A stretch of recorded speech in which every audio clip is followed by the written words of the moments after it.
OBC आरक्षणाच्या प्रश्नावर थोड्याच वेळात मुंबईतल्या सह्याद्री अतिथीगृहावर सर्वपक्षीय बैठक होणार आहे, पण या बैठकीला विरोधक जाणार नाहीत। सरकारने सभागृहात भूमिका मांडावी अशी मागणी विरोधी पक्षनेते विजय वडेट्टीवार यांनी केली आहे। शरद पवार, उद्धव ठाकरे, राज ठाकरे, प्रकाश आंबेडकर या नेत्यांना बैठकीचं निमंत्रण देण्यात आलेलं होतं।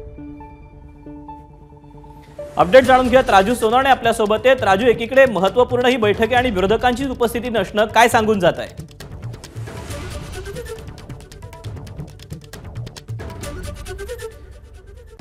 दरम्यान राजूकडे आपण जाण्या अगोदर अजित पवार काय म्हणतात पाहूया। पण त्याच्यामध्ये त्या बैठकीला यावं अशा पद्धतीने ते सर्व समाज घटकाचं नेतृत्व करणाऱ्यांच्या मध्ये ती चर्चा करायची।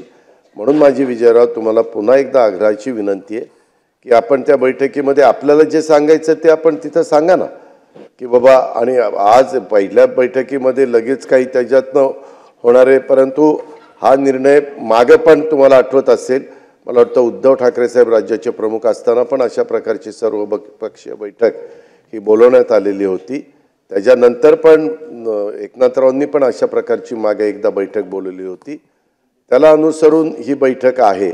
आणि आपल्यालाही माहिती आहे की मध्ये मराठा समाजाच्या बद्दलच्या ज्या मागण्या आल्या, तुम्ही त्या दोघांनाही भेटलेला आहे, तुम्ही म्हणजे तो तुमचा अधिकारच आहे, तुम्ही विरोधी पक्षनेते आहात आणि त्यामुळं तुम्हाला ह्याच्यातले पण ओबीसींचेही प्रश्न माहिती आहेत, मराठा समाजाचेही प्रश्न माहिती आहेत, राज्याचे तुम्ही विरोधी पक्षनेते आहेत। म्हणून माझी विनंती आहे की आपण त्या बैठकीला यावं असं मुख्यमंत्र्यांच्या वतीनं, सरकारच्या वतीनं मी आपल्याला विनंती करतो। 2 शब्द। अतिशय संवेदनशील विषय आहे आणि हा विषय सर्व समाजाचं समाधान, वेगळे समाज जे आहेत त्या सगळ्यांचं समाधान करून निघाला पाहिजे।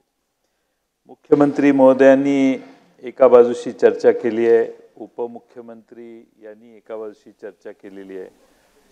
त्या चर्चा होताना विरोधी पक्षनेते किंवा आम्हाला कुणाला त्यात सहभागी त्यावेळी करून घेण्यात आलेलं नव्हतं, त्यामुळे आम्हाला नक्की माहीत नाही की चर्चा काय झाली, तपशील काय झाला, सरकारने त्यांना आश्वासन काय दिलं याची आमच्याकडे काही माहिती उपलब्ध नाही।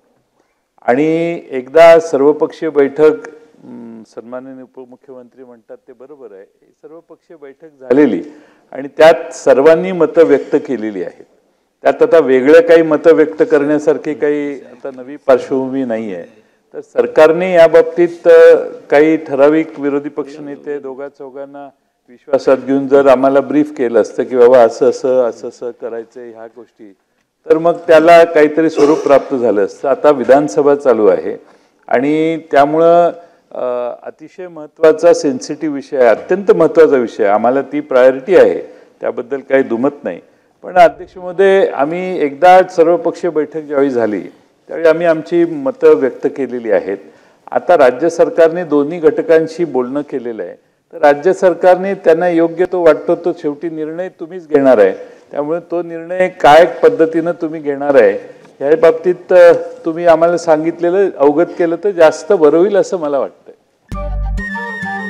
नमस्कार। मनसुद्धा तुझं ही वेगळ्याच प्रकारची मालिका तुम्हा सगळ्यांना खूप आवडली होती। याचा दुसरा सीझन कधी येणार अशी विचारणा झाली। प्रतीक्षा संपली आहे मित्रांनो, येतोय मनसुद्धा तुझाचा दुसरा सीझन। होय मनसुद्धा